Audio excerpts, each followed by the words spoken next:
Binding off around the gate pegs is a Japanese knitting machine technique that produces this beautiful chain-stitched edge. Passap knitters can get a chain-stitched edge by using the transfer bind-off, but they can also actually bind off around the gate pegs if they're willing to use imaginary gate pegs. I'm going to first show you this and describe it with a series of still pictures because I can get the camera much closer and much clearer that way. And then I will let you see it in action with live video. We need to start with the beds lowered and racked so that the needles on the two beds will alternate because we need to use them both.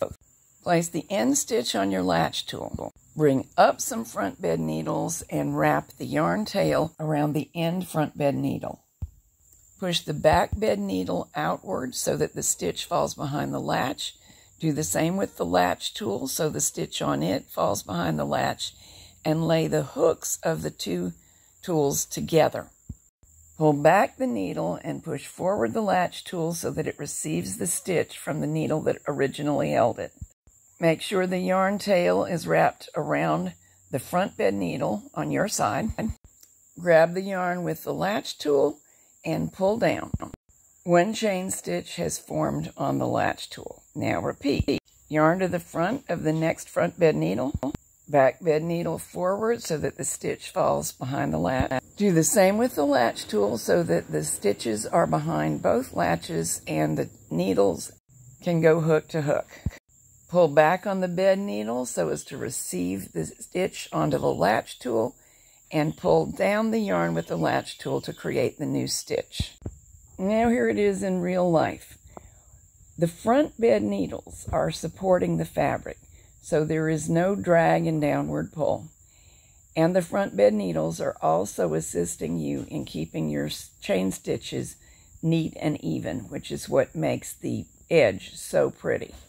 Don't expect to do this fast right away. It takes some getting used to, and the angle of the beds is not the same to work with as the angle of the gate pegs to the main bed on a Japanese machine. So even if you're good at that, this is a separate skill. However, it is well worth learning. I normally place just a few front bed needles into work at once, as you saw me do to begin with. Technically, what I'm doing now would be faster, placing them all into work. However, I'm not tall enough to see over them, and the extra visual confusion makes it harder for me to see if I'm really getting all of the needle hooks aligned with each other correctly. So often I do only a few needles at a time. But this can also work, and if you're a taller person, it may work faster for you. Also, I just switched to bringing all of the main bed, back bed needles forward ahead of time. It's another thing that can be time-saving if it works for you. So let us lower the front bed needles so as to release the fabric and have a look.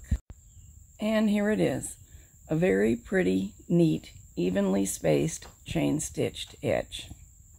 What you watched me doing was the bind-off on one of these phone sleeves. The phone sleeves are actually practice pieces for the Snooze Sack because they're created in a similar manner, and both patterns may be made either with or without cable. The Snooze Sack is part of my baby bundle of patterns now. There are some videos besides this one that relate to it, such as the creation of this special tool for helping with the ribbing on the Snooze Sack. So I'll put links to all the videos and the sale page for the patterns that relate to these projects in the program notes.